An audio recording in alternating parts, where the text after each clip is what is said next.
Iran और परमाणु middle east में यही चल रहा है।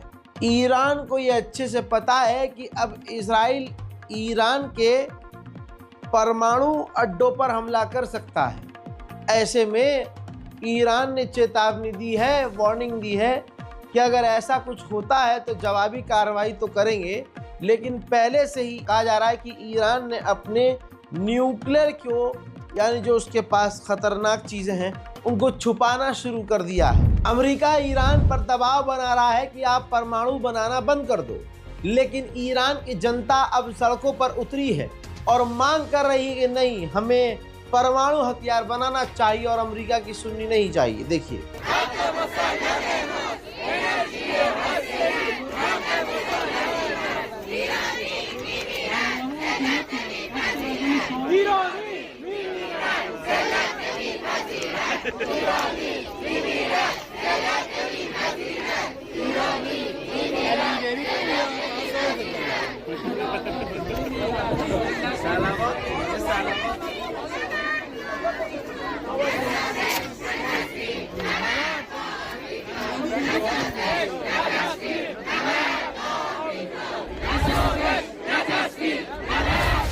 उधर इजराइल का मानना यह है कि ईरान पर हमला करने का जो ऑप्शन हमारे पास है, जो विंडो है, वो कभी भी बंद हो सकती है। ईरान पर हमला करने के हालात बंद हो सकते हैं।